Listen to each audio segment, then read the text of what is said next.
I'm Sarah, and I'm 26. My father left me alone at a gas station on a stormy night, saying I needed to learn a lesson. He drove off laughing, but when he looked in the rearview mirror, I was smiling as I got into a black SUV, because my bodyguard had been with me the whole time. Where are you watching from today? Drop your location in the comments below and hit that like and subscribe button if you've ever felt abandoned by family. You'll definitely want to stick around for what happened next. Let me back up and tell you how I ended up standing in freezing rain at a Texaco station at 11 p.m. on a Thursday night. Because honestly, even for my family, this was a new low. It started 3 days earlier during what was supposed to be a simple dinner at my parents' house in Arlington. My mother had made her famous pot roast, the one she only brings out when she wants something. My brother Jake was there with his wife Michelle, both of them looking smug in that way that immediately put me on edge. "Sarah, honey," my mother began, passing the potatoes with her practiced smile. "Your father and I have been talking. Here we go. In my family, talking usually meant plotting how to extract money from my trust fund. You'd think having wealthy grandparents who left me well provided for would be a blessing. Instead, it turned me into a walking ATM for relatives who couldn't manage their own finances. We know you've been generous with the family," my father continued, cutting his meat with surgical precision. "But Jake and Michelle are looking at a house. And well, their credit situation is complicated." Complicated. That's what we call Jake's gambling problem and Michelle's shopping addiction. They'd already burned through 2 inheritance checks and a loan from my mother's sister. "How much?" I asked, because there was no point in pretending this was a social dinner. "50,000, Jake said quickly, like ripping off a Band-Aid. "Just until the market turns around. I've got some investments that are about to pay off." The same investments he'd been talking about for 3 years. The same sure-thing deals that had already cost him his first marriage and nearly his job. "That's a lot of money, Jake." "It's not like you can't afford it," Michelle chimed in, her voice taking on that whiny edge I'd learned to hate. "You inherited more than all of us combined." True. But I'd also learned the hard way that family loans were really family gifts wrapped in guilt and false promises. The last time I helped Jake, he promised to pay me back within 6 months. That was 18 months ago. "I need to think about it," I said, which was code for absolutely not, but I was hoping to avoid a scene. That's when my father's expression changed. The jovial family patriarch mask slipped, revealing something colder underneath. "Think about what exactly?" His voice carried a warning. "Your family needs help, and you're sitting on money you didn't even earn." The "didn't earn" comment stung because it wasn't entirely wrong. My grandparents had set up a trust that provided me more financial security than most people see in a lifetime. But they'd also taught me to be careful with it, to think of it as a responsibility rather than a right. "I've helped before," I said carefully. "Multiple times. But this isn't sustainable, Dad." "Sustainable?" He laughed, but there was no humor in it. "Listen to yourself. You sound like some Wall Street shark talking about family like it's a business transaction." The dinner devolved from there. Michelle started crying about how they might lose the house. Jake got defensive and started listing all the ways I'd benefited from family support over the years. My mother just sat there, occasionally nodding in agreement with whoever was speaking loudest. But it was my father's final words that sealed what happened 3 days later. "Maybe you need to remember what it's like to not have everything handed to you." I should have seen it coming. The lesson started innocently enough. My father called Wednesday morning, asking if I needed a ride to my appointment with my financial advisor downtown. My car was in the shop for routine maintenance, so I said yes. Big mistake. He picked me up at noon, chatting pleasantly about work and the weather. Classic dad behavior, pretending Tuesday night's dinner disaster never happened. We were halfway across town when he suddenly pulled into that gas station. "I need to grab something," he said, leaving the engine running. "Stay here." He came back 5 minutes later with coffee and a strange expression. "Actually, Sarah, I think it's time you understood something about the real world." That's when he told me to get out. "This is ridiculous, Dad. My appointment is in 20 minutes. Cancel it." His voice was flat, emotionless. "Walk home, figure it out. Maybe spending a few hours without your trust fund safety net will give you some perspective on helping family." I stared at him through the passenger window, rain starting to spatter the glass. "You're seriously going to abandon your daughter at a gas station?" "I'm giving you a reality check," he said, already putting the car in reverse. "Call me when you're ready to be part of this family again." And then he drove off. I stood there for a moment, more shocked than angry. Cars splashed through puddles around me as the rain intensified. The temperature was dropping fast, and I was wearing a thin blazer and heels. not exactly hiking gear. But here's what dear old dad didn't know. My grandparents hadn't just left me money, they'd also taught me to be prepared for anything, including relatives who might try to manipulate or endanger me. Marcus had been following us at a discreet distance since we left my apartment. He was good at his job. Former military, recommended by my financial advisor after I'd mentioned some concerning behavior from family members. Most of the time, his presence was purely precautionary. Today, it was life-saving.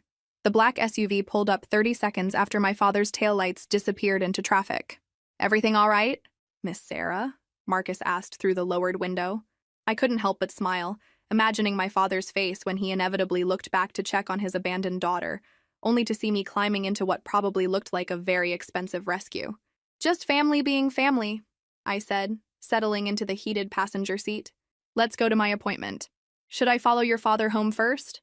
Marcus asked with the kind of professional calm that suggested this wasn't his first family drama. "No need," I said, buckling my seatbelt.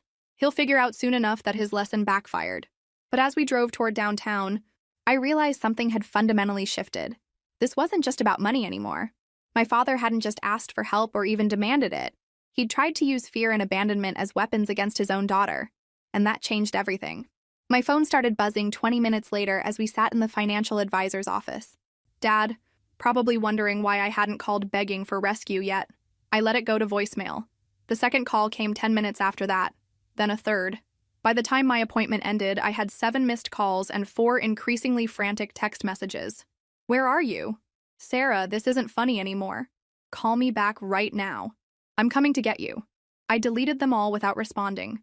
Marcus drove me home in comfortable silence, occasionally glancing in the rearview mirror with the alertness of someone trained to spot trouble. I spent the ride thinking about patterns, not just my father's behavior, but my own responses to it. Every time my family pushed boundaries, I'd eventually given in to keep the peace. Every loan, every bailout, every time I'd swallowed my frustration to avoid confrontation.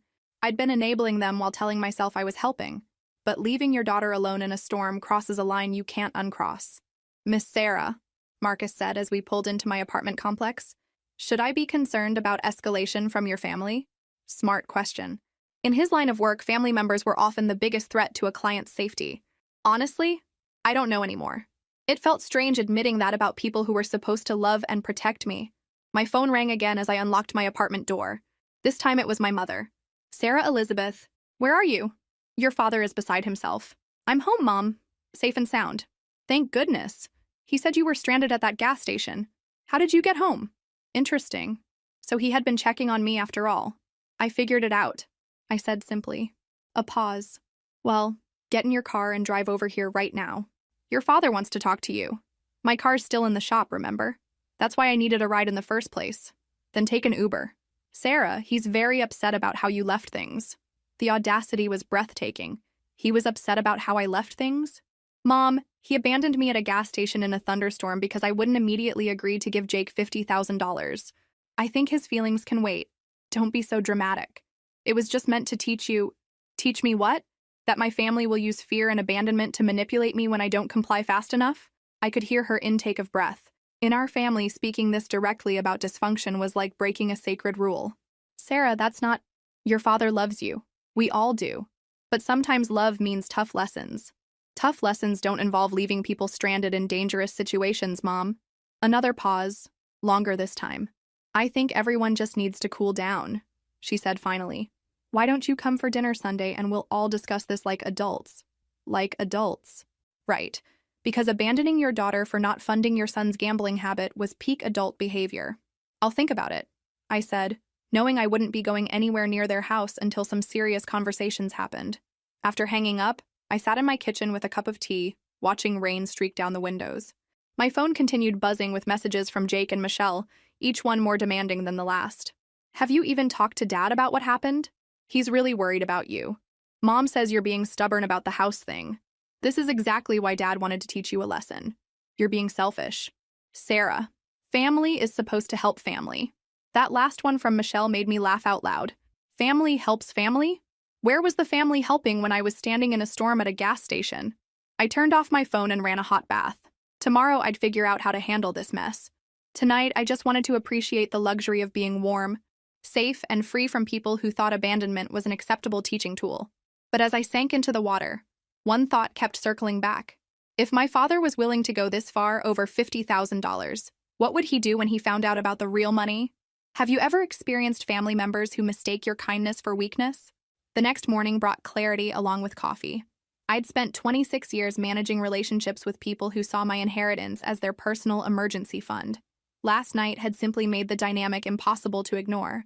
I called my financial advisor first. David, it's Sarah. I need to discuss some security measures for my accounts. Of course. Is this related to the incident yesterday? David knew about the family pressure, because he'd seen it before with other clients. Sudden wealth, even inherited wealth, had a way of bringing out the worst in relatives. I think it's time to be more proactive about protecting my assets. We spent an hour discussing legal safeguards, trust restructuring, and what he diplomatically called boundary enforcement strategies. By the time I hung up, I had a plan that would make it significantly harder for anyone to pressure, manipulate, or intimidate me into financial decisions. My second call was to Marcus. I want to retain your services on a more permanent basis, I told him. Yesterday made it clear that my family situation might require ongoing security considerations. Understood. Should I prepare a comprehensive threat assessment? The fact that we were discussing my parents and siblings in terms of threat assessment should have been heartbreaking. Instead, it felt like taking control of my life for the first time. Yes. And Marcus? I want to know everything. Financial records, legal issues, business dealings.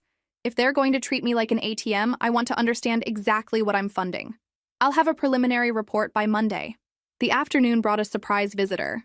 Jake showed up at my apartment building, which should have been impossible since the building required key card access and visitor approval. But Jake had always been charming when he needed something. I watched from my window as he paced in the lobby, checking his phone and trying to look pitiful. After 10 minutes, I buzzed him up. Might as well get this confrontation over with. Sarah, thank God, he said when I opened the door. I was worried sick when Dad told us what happened. Were you worried sick when he left me stranded? Or only when you realized it might affect your loan request? Jake had the decency to look uncomfortable. Look, I know Dad handled things badly, but you have to understand the pressure he's under. Mom's been on him about Michelle and the house situation, and you know how he gets when he feels cornered. So I'm supposed to be understanding about being abandoned in a storm because Dad felt cornered? It wasn't supposed to rain that hard, Jake said weakly. I stared at my brother, wondering when he'd become someone I barely recognized. The Jake I grew up with was irresponsible and self-centered, but he wasn't cruel. This version, standing in my living room making excuses for endangering me over money, felt like a stranger. Jake, sit down, we need to talk. He perked up, probably thinking I was about to cave like I usually did. I'm not giving you $50,000, I said without preamble. I'm not giving you $5,000. I'm not giving you $500. The family bank is closed. His face went through several expressions. Shock, anger, calculation. Sarah, be reasonable. It's not like you need the money. You spend more than 50 grand on vacations. How I spend my money is my business. How you manage yours is your responsibility. We're family, he said, desperation creeping into his voice. Family doesn't abandon each other at gas stations during storms. Jake, family doesn't manipulate and threaten when they don't get what they want. I watched him process this, seeing the moment he realized his usual tactics wouldn't work. Fine, he said, standing abruptly. But don't expect us to keep pretending you're part of this family when you clearly think you're better than the rest of us. I don't think I'm better than anyone. I just refuse to be treated worse than everyone else. After he left, I made one more call. To my lawyer. It was time to make some changes that would protect me regardless of what my family decided to do next. But I had no idea how far they were willing to go to get what they thought they deserved. Marcus's report arrived Monday morning via secure email. I read it twice, each page making my stomach sink a little further. Jake owed money to people who weren't patient about repayment. Not just credit cards and the mortgage company, but private lenders who charged interest rates that would make loan sharks blush. Michelle's spending had escalated from expensive purses to what appeared to be a serious shopping addiction, complete with hidden credit cards and secret storage units full of unused purchases. But the real surprise was my parents' financial situation. They were 3 months behind on their mortgage. My father's small business was failing, and they'd been hiding it behind a facade of middle-class stability. The pot roast dinners, the comfortable house, the casual requests for family loans, all of it was theater designed to hide desperation. Miss Sarah, Marcus said when I called him after finishing the report, there's something else you should know. Your brother made some calls yesterday after leaving your apartment. We intercepted communications suggesting they're exploring legal options to challenge your trust. My grandparents had anticipated this possibility. The trust was ironclad, structured by lawyers who specialized in protecting assets from family predators. But that didn't mean my family wouldn't try, or that the attempt wouldn't be expensive and emotionally devastating. What kind of legal options? Competency challenges mostly, questioning whether you're mentally fit to manage the inheritance. It's a common tactic when families want to gain control of someone else's money. The betrayal hit me like ice water. Challenging my mental competency wasn't just about money. It was about destroying my reputation, my autonomy, my entire life. How serious is the threat? With their current financial resources? Limited. But if they find someone willing to fund the legal challenge in exchange for a percentage of the settlement, he didn't need to finish. There were always predatory lawyers willing to gamble on large estate challenges. I spent the day making calls, setting up additional legal protections, and arranging for independent psychological evaluations that would preempt any competency challenge. If my family wanted to paint me as mentally unfit, I'd have documentation from respected professionals stating otherwise. By evening, I felt like I'd built a fortress around my life. But fortresses only work if you're willing to live inside them. My phone rang at 8 p.m. Mom again. Sarah, honey. I think there's been some confusion about what happened with your father. No confusion. Mom, he left me at a gas station during a storm. Well, yes, but he thought you had your car with you. It was just miscommunication. The lies were getting more elaborate. Dad knew my car was in the shop. That's why I'd needed a ride in the first place. Mom, I know about the mortgage, the business problems. All of it. Silence. Then a sharp intake of breath. I don't know what you think you know. I know you're 3 months behind on payments. I know Dad's business is failing. I know Jake owes money to people who aren't banks. Another pause. Longer this time. If you know we're struggling, she said finally, her voice smaller than I'd ever heard it, then you understand why we need help. I understand why you think you need my money. But what happened Thursday night wasn't about help, Mom. It was about punishment. He was frustrated. He was dangerous. What if I hadn't found another way home? What if I'd been hurt trying to walk in that storm? You're being dramatic, she said, but her voice lacked conviction. Am I? Because from where I'm sitting, it looks like you're willing to risk my safety to get access to my trust fund. The conversation ended with her hanging up on me, but not before I heard her start to cry. I felt terrible about making my mother cry. I felt worse about the fact that she was crying about getting caught, not about what they'd done to me. That night, I lay awake thinking about loyalty and love, about the difference between supporting family and enabling their worst behaviors. By morning, I knew what I had to do. It was time to stop playing defense and take control of the situation entirely. Tuesday morning, I called a family meeting, not at their house where they could control the environment, but at a restaurant downtown where public setting would keep everyone's worst impulses in check. I arrived early, chose a table in the center of the dining room where conversations would be visible but not easily overheard, and ordered coffee while I waited. They came in together, Mom, Dad, Jake, and Michelle, looking like they were attending a funeral. In a way, they were. The funeral of their assumption that I'd always caved to family pressure. Thank you for coming, I said as they settled into their chairs with obvious reluctance. Sarah, my father began, if this is about Thursday night, I want you to know it's about more than Thursday night, I interrupted. It's about establishing some new boundaries for how our family relationships will work going forward. Jake leaned back in his chair with theatrical exasperation. Here we go with the boundaries talk. Yes, here we go with the boundaries talk, I agreed pleasantly. Because apparently abandoning family members during storms is considered acceptable behavior in this family now. My mother flinched. My father's jaw tightened. First boundary, I continued, opening the folder I'd brought with me. No more surprise visits to my apartment. No more showing up uninvited. No more trying to manipulate building security to gain access. We're your family, Michelle protested. We shouldn't need appointments. Family members who respect each other don't need appointments. Family members who've been using manipulation and pressure tactics do. I slid the first document across the table. Second boundary. All requests for financial assistance must be submitted in writing, including detailed explanations of why the money is needed, how it will be used, and realistic repayment plans. Jake picked up the paper and scanned it quickly.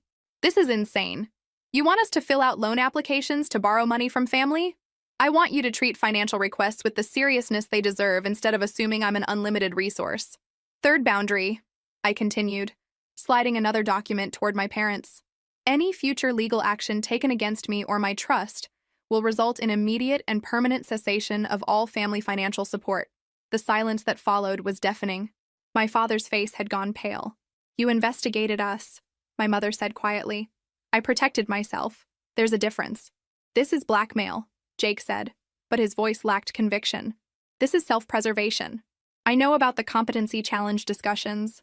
I know about the lawyer consultations.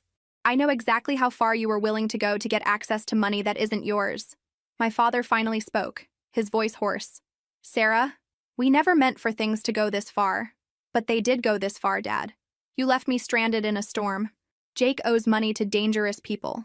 You're all struggling financially, and instead of having honest conversations about it, you chose manipulation and threats. I reached into my folder one final time and pulled out a cashier's check. This is $25,000, I said, placing it in the center of the table. It's enough to bring your mortgage current and give you some breathing room to figure out Dad's business situation. Their eyes fixed on the check like it was a lifeline. But, I continued, this is the last financial assistance any of you will receive from me unless and until you agree to these boundaries and prove you can honor them. You're serious, Michelle said, disbelief in her voice. Completely serious. You taught me Thursday night that I can't trust any of you to put my well-being above your financial needs. Until that changes, this is how our relationship works. My father reached for the check with trembling fingers.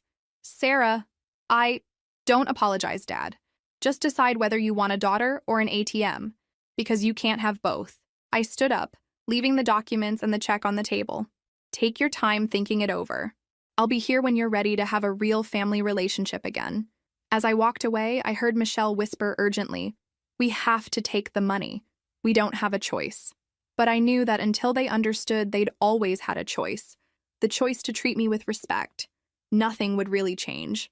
What I didn't know was that $25,000 was about to become the least of our problems. The call came at 3 a.m. on Friday morning. Marcus sounding more alert than anyone should at that hour. Miss Sarah, we have a situation. Your family's house is on fire. I sat up in bed, instantly awake. What? Are they okay? Everyone's safe. They're at the hospital being treated for smoke inhalation, but no serious injuries. The fire department suspects arson. Arson. My blood went cold as the implications hit me. Jake's gambling debts. The dangerous people Marcus had mentioned in his report. The money I'd given them that was supposed to solve their problems. $25,000 hadn't been enough.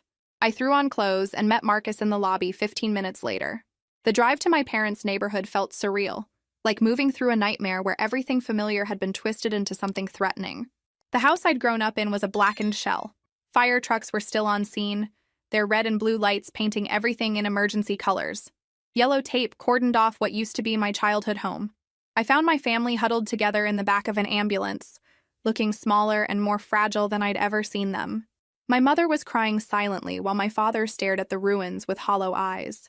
Jake sat apart from the others, guilt written across his face like a confession. Sarah! My mother reached for me as I approached. Thank God you're here. For a moment, all the boundaries and ultimatums from 3 days earlier felt petty and meaningless. These were my parents, and they'd just lost everything. Are you all hurt? I asked, accepting my mother's embrace despite everything that had happened between us. Just some smoke inhalation, my father said hoarsely. We got out in time. How did it start? The silence that followed told me everything I needed to know. Jake wouldn't meet my eyes. Michelle was crying harder than seemed warranted for someone who'd escaped a fire uninjured. Jake, I said quietly, what did you do?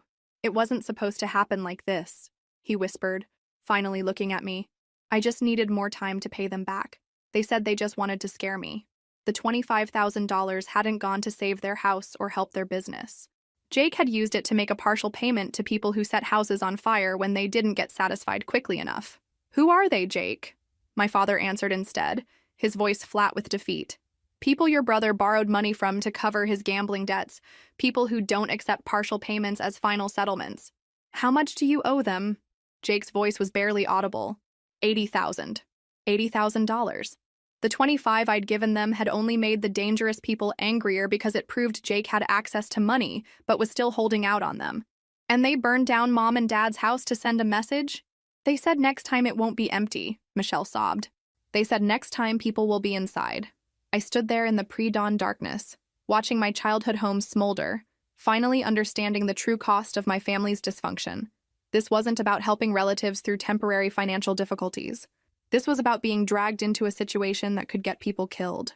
"Where are you going to stay tonight?" I asked my parents. "We don't know," my mother said. "The Red Cross offered a hotel voucher, but it's only for 3 days." I thought about my apartment, about the security systems and safe building where Marcus could monitor who came and went. I thought about the people who had just proven they were willing to commit arson to collect debts. "You can't stay with me," I said quietly. "I'm sorry, but you can't. It's not safe for any of us." My mother's face crumpled with fresh tears. "Sarah, please, we have nowhere else to go." "You'll have somewhere to go," I said, pulling out my phone to call David, my financial advisor. "But first, we're going to solve this problem permanently." "What do you mean?" Jake asked. "I mean I'm going to pay off your debt. All of it. But not the way you think." As I walked away to make my calls, I heard my father ask Jake, "What does she mean, not the way we think?" By the time the sun came up, I had a plan that would save my family's lives and teach them a lesson they'd never forget. What do you think will happen next? By 10 a.m., I was sitting across from Vincent Carlucci in his perfectly legitimate construction company office. He was exactly what you'd expect from someone whose side business involved enforcing gambling debts. Thick-necked, expensive suit, hands that had clearly seen more than desk work. Marcus sat beside me, alert but relaxed. Having a professional bodyguard tends to encourage civilized behavior, even among people who burn houses down for a living. "Miss Patterson," Carlucci said with surprising politeness, "I understand you want to discuss your brother's debt. I want to pay it off. In full. Today." His eyebrows rose slightly. "That's refreshing. Most families try to negotiate. I'm not most families, but I have conditions. I'm listening." I slid a cashier's check across his desk for $80,000. His eyes widened slightly at the amount. "This pays Jake's debt completely. No interest, no penalties, no future obligations." "Agreed. Second condition, you and your organization will have no further contact with any member of my family. No phone calls, no visits, no messages through intermediaries." He nodded slowly. "Third condition, and this is the important one, my brother doesn't know I'm paying this debt." Carlucci leaned back in his chair, clearly intrigued. "Explain."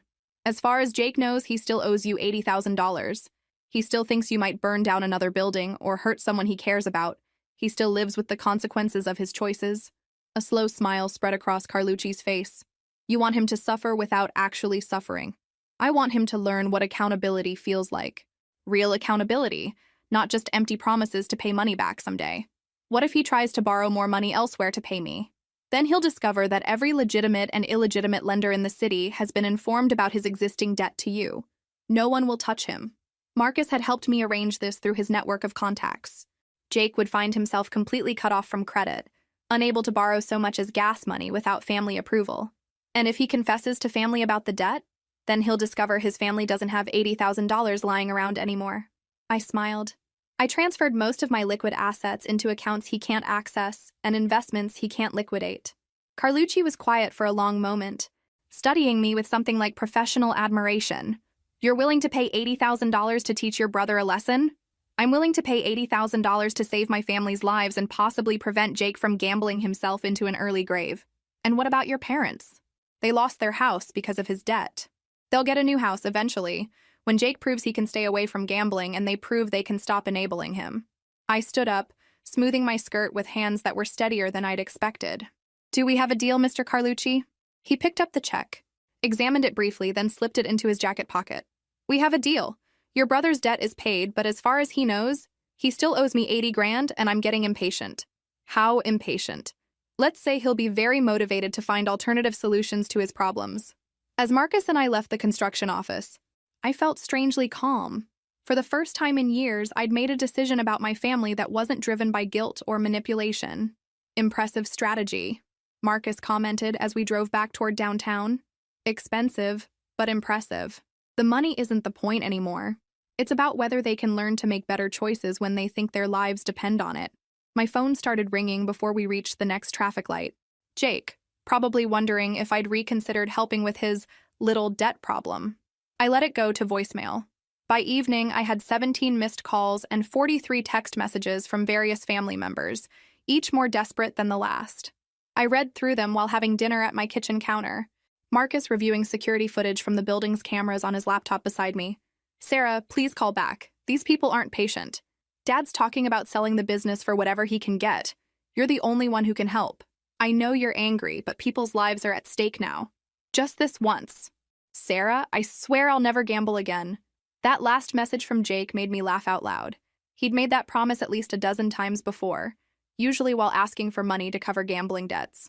Something amusing? Marcus asked without looking up from his laptop. My brother promising he'll never gamble again. How many times has he made that promise? Lost count after the first year? Marcus finally looked up from his screen. And you believe this time might be different?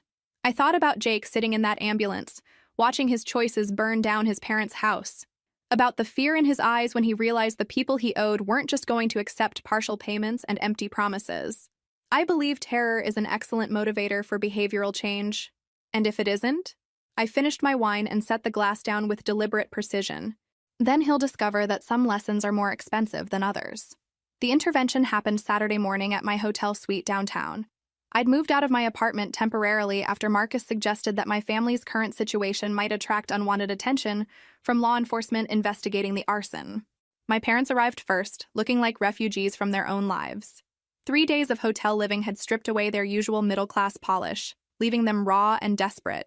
Jake and Michelle came in separately, tension crackling between them like static electricity. Apparently, Michelle had some opinions about Jake's gambling that she hadn't shared before their house burned down. Thank you all for coming, I said, settling into the chair I'd positioned to face the couch where they sat huddled together like survivors of a shipwreck. Sarah, my father began, we need to discuss. Actually, Dad, I need to discuss some things with all of you, starting with honesty. I pulled out my phone and scrolled to the photos Marcus had taken of their burned house. This is what Jake's gambling problem looks like now, not credit card debt or missed mortgage payments, arson, death threats, people who solve collection problems with gasoline and matches. Jake flinched at the directness of my words. I know you owe Vincent Carlucci $80,000. I know he's given you until Monday to pay or face consequences worse than losing Mom and Dad's house. My mother gasped. Monday? That's tomorrow. I know you've called everyone you can think of, trying to borrow money. I know you've considered asking me for help. Jake's voice was barely a whisper. Sarah, here's what's going to happen, I continued, not letting him finish. You're going to figure this out without my money. The silence that followed was profound. But people could die, Michelle said finally. Yes, they could. That's what happens when you borrow money from criminals and then can't pay it back. My mother started crying again. Sarah, how can you be so cold? I'm not being cold, Mom. I'm being realistic. For years, I've been enabling Jake's gambling by bailing him out every time he gets in trouble. But this situation is beyond money now. This is about consequences. I stood up and walked to the window, looking down at the traffic moving through downtown streets where people went about their normal Saturday activities, unaware that 4 blocks away a family was discussing whether someone might die over gambling debts. Jake has made choices that put all of you in danger. Not just financial danger, physical danger. And you're all still looking to me to fix it. Because you can fix it, Jake said desperately. $80,000 is nothing to you. You're right. $80,000 is nothing to me. But what happens next month when you owe them another $50,000? Or next year when it's $200,000? I turned back to face them. When does it end, Jake? When you get Mom and Dad killed? When you get yourself killed? When you gamble away so much money that even my trust fund can't cover your debts? I'll stop, he said. The same promise he'd made countless times before. I swear to God, Sarah, I'll never gamble again. You'll stop because you're scared right now. But what happens when the fear wears off and you see a sure thing at the track? Or when you have a bad day at work and decide poker will make you feel better? Jake looked around the room for support from his parents or wife, but found none. They were all finally seeing the same truth I'd been trying to ignore for years. So you're just going to let them kill me? He asked. I'm going to let you experience the full consequences of your choices for the first time in your adult life. Maybe that will motivate you to make better ones. Sarah, my father said quietly, if something happens to Jake, we'll never forgive you. And if I keep enabling his gambling, we'll all be having the same conversation next year or the year after, until eventually someone does get hurt. I gathered my purse and jacket. I'm leaving for Chicago tomorrow morning. Marcus found me a consultant position there that should keep me busy for the next few months. You're running away, Michelle accused. I'm removing myself from a situation where people expect me to solve problems I didn't create with money I don't owe them. As I reached the door, Jake called out one last desperate plea. Sarah, please, I'm begging you. I turned back to face my brother one final time. Jake, I love you, but I love you too much to keep enabling your self-destruction. I left them there in the hotel suite, finally forced to confront the reality of Jake's choices without the safety net of my inheritance to cushion their fall. By evening, I was on a plane to Chicago, watching Seattle disappear beneath the clouds. I didn't know if my family would survive what was coming next, but I knew that if they did survive, it would be because they'd finally learned to save themselves. The call came Tuesday morning while I was having coffee in my temporary Chicago apartment. Marcus, his voice carefully controlled in the way that meant he was delivering bad news. Miss Sarah, your brother's in the hospital. My heart stopped. Is he alive? He's alive. 2 broken ribs, concussion, various cuts and bruises. He'll recover fully. I sank into the kitchen chair, relief and guilt warring in my chest. What happened? Carlucci's people paid him a visit Monday night. Nothing fatal, just a reminder that Monday's deadline had passed. Even though I knew Jake's debt had been paid, hearing about the beating made me feel physically sick. I'd orchestrated this whole scenario, including the part where my brother got hurt. There's something else, Marcus continued. The police are investigating. Jake didn't give them Carlucci's name, but they're asking questions about his gambling debts. This was spiraling beyond my control. Police involvement meant federal attention, which meant my carefully planned lesson was about to become a criminal investigation. I need to come back to Seattle. I wouldn't recommend that right now. Your family believes you're responsible for what happened to Jake. Responsible how? They think your refusal to pay his debts led directly to the beating. Your parents are talking about cutting off contact permanently. I stared out the window at Lake Michigan, watching boats move across water that reflected the gray November sky. My plan had been to teach Jake a lesson about consequences while keeping him safe. Instead, I'd orchestrated a situation where he got beaten by criminals while my family blamed me for his injuries. Marcus, I need you to do something for me. Of course. I need you to tell Carlucci that the arrangement has changed. Jake's debt is still paid, but I want his people to stay away completely now. No more reminders, no more visits. That wasn't part of the original agreement? Then we'll pay him more. Whatever it takes to make sure Jake doesn't get hurt again. There was a pause. Miss Sarah, are you reconsidering your position on helping your family? Was I? Sitting in a strange city, drinking coffee in an unfamiliar kitchen while my brother recovered from a beating that I'd indirectly caused. The boundaries I'd established seemed less like protection and more like cruelty. I don't know anymore. That evening, I called the hospital in Seattle and asked to speak with Jake. The nurse said he was sleeping, but my mother was there. Sarah? Her voice was cold in a way I'd never heard before. How is he? How do you think he is? He looks like he was hit by a truck. Mom, just don't. I don't want to hear about boundaries or lessons or tough love. My son is lying in a hospital bed because you refused to help your family. The accusation hit like a physical blow because part of me believed it was true. I was trying to help him in a different way. By letting criminals beat him unconscious, I closed my eyes, trying to find words that would explain my reasoning without revealing that I'd actually paid Jake's debt months ago. Mom, Jake's gambling problem was going to lead to this eventually. If not with these people, then with others. At least this way. At least this way what, Sarah? At least this way you get to feel superior while your brother suffers? The line went dead. I sat in the growing darkness of my Chicago apartment, phone still in my hand, finally understanding the difference between consequences and cruelty. Jake had learned his lesson. The fear in his eyes as he lay in that hospital bed would probably keep him away from gambling for years, maybe forever. But the cost of that lesson might be my entire family. At midnight, I called Marcus one final time. I want to come home and I want to tell them the truth about what I did. Are you sure? Once you reveal that you paid Carlucci, there's no going back to the boundaries you established. The boundaries don't matter if my family is destroyed. And if they're angry that you let Jake get beaten when you could have prevented it, I thought about Jake in his hospital bed, about my mother's cold voice, about my father who hadn't even taken my call since the beating. Then I'll deal with that too. But I can't live with myself knowing I caused this and let them blame themselves. Sometimes the hardest lesson isn't learning to set boundaries. Sometimes it's learning when those boundaries have become walls that hurt the people you're trying to protect. I flew back to Seattle on Wednesday morning and went directly to the hospital. Jake was awake, looking like he'd been in a car accident.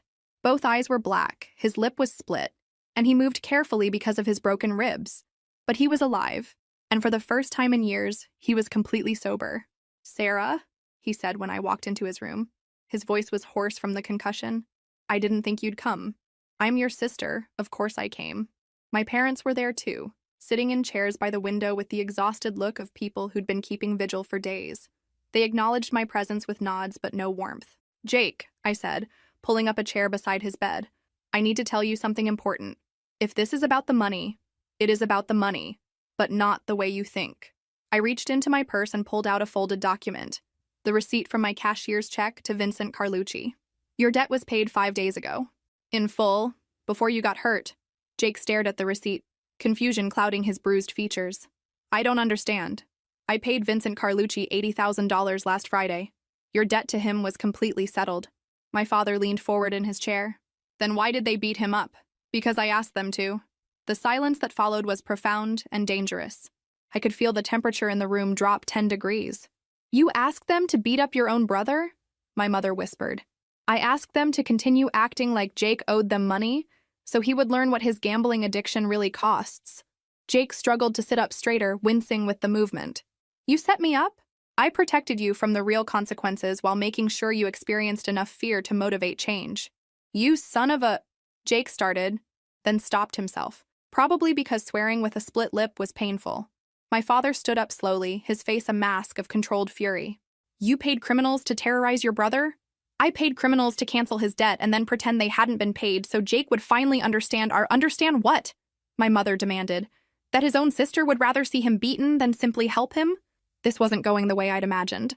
I'd thought they'd be angry about the deception, but grateful that Jake was safe and his debt was resolved. Instead, they looked at me like I was a stranger. "You let me think I was going to die," Jake said quietly. "For 5 days, I thought those people were going to kill me.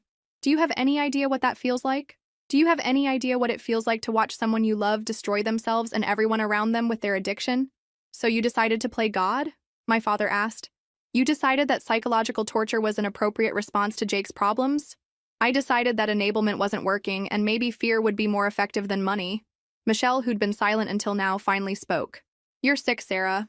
What kind of person does something like this to their own family?"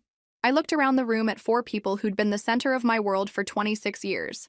Seeing in their faces that something fundamental had broken that might never heal. The kind of person who watches her brother gamble away every opportunity, every relationship, every dollar he can borrow or steal, and finally decides that protecting him from consequences is actually killing him. By having him beaten up? Jake's voice was getting stronger as his anger built. By making the consequences real enough to motivate change without being permanent enough to destroy your life. I stood up, knowing that staying longer would only make things worse. "Jake, your debt is paid. You're safe. The gambling stops now because you've seen where it leads, but you're alive to make better choices. Get out," my mother said quietly. "Mom, get out of this room, Sarah. Get out of this hospital. Get out of our lives." I looked at Jake one last time, seeing in his battered face not gratitude for being saved, but hatred for being manipulated. "I'm sorry you got hurt," I said, "but I'm not sorry that you're safe." As I walked toward the door, Jake called after me. "You want to know the really sick part, Sarah? I actually was ready to quit gambling. Watching Mom and Dad's house burn down, seeing what my choices cost other people, that was enough. You didn't need to have me beaten up to teach me a lesson I'd already learned." I stopped with my hand on the door handle. "But now," Jake continued, "now every time I think about quitting, I'll remember my own sister paying people to hurt me, and I'll wonder if staying away from gambling is what I want, or just what you manipulated me into doing." I left the hospital knowing that my family was safe, Jake's debt was paid, and his gambling would probably stop. I also left knowing that the price of those victories was losing everyone I'd tried to save. 6 months later, I was living permanently in Chicago, working for a consulting firm that specialized in family wealth management. Ironic, considering how spectacularly I'd managed my own family wealth situation. Marcus had found me an apartment in Lincoln Park with lake views and professional security. My life was quiet, orderly, and lonely in ways I'd never experienced before. The text message came on a Tuesday evening while I was making dinner for one in my sterile, modern kitchen. "Sarah, this is Jake. Mom's in the hospital. Heart attack. Thought you should know." I stared at the phone for a full minute before calling him back. "How bad is it?" I asked when he answered. "She's stable now. Doctors say the stress of the past few months probably contributed to it. The implication hung in the air between us. My choices, my manipulation, my decision to prioritize teaching lessons over family harmony had put additional stress on my mother's heart. Jake, she's been asking for you, he interrupted. For weeks now. Dad didn't want me to call, but she made me promise. How are you? I asked. Really? A long pause. Clean. 187 days without gambling. I go to meetings. I have a sponsor. I'm doing the work. Relief flooded through me. I'm glad. Are you? Or are you just satisfied that your plan worked? I couldn't answer that question because I wasn't sure myself. I'm flying back tonight, I said instead. Sarah, you should know. Dad's still pretty angry. And Michelle, she filed for divorce last month. My heart sank. Because of the gambling? Because of everything. The lies, the debts, the danger I put everyone in. And because she can't forgive you for what you did, which means she can't forgive me for being related to you. Another casualty of my decision to choose consequences over compassion. I found my mother in intensive care, looking fragile and older than I remembered. My father sat beside her bed, holding her hand with the desperate grip of someone afraid to let go. Dad. He looked up when I entered, his expression cycling through surprise, anger, and exhaustion before settling on resignation. She wanted to see you, he said simply. My mother's eyes opened when she heard my voice. Sarah? I'm here, Mom. I need to tell you something, she whispered, her voice weak but urgent. You need to rest. No, listen. I was wrong about Jake, about enabling him. You were right that we were making his problem worse. I felt tears starting. The first I'd shed since leaving Seattle 6 months earlier. But Sarah, she continued, squeezing my hand with surprising strength, you were wrong about how to fix it. Fear isn't love. Manipulation isn't protection. I know, Mom. I'm sorry. Are you? Or do you still think you did the right thing? It was the same question Jake had asked. And I still didn't have a good answer. I think I saved Jake's life, I said finally. But I think I destroyed our family to do it. My mother closed her eyes considering this. Maybe, she said eventually. Or maybe you gave us all a chance to start over and do better. She looked at my father. Richard, give us a minute. After he left, she turned back to me with eyes that were clearer than they'd been in months. Jake's gambling nearly got people killed. Your father and I spent years pretending it was just a phase he'd grow out of. We all failed each other. But what you did was wrong. What? But it came from love, not cruelty. And maybe that's enough to build on. Over the next 3 days, while my mother recovered, something shifted in our family dynamic. Not healing exactly, but a kind of exhausted honesty that we'd never had before.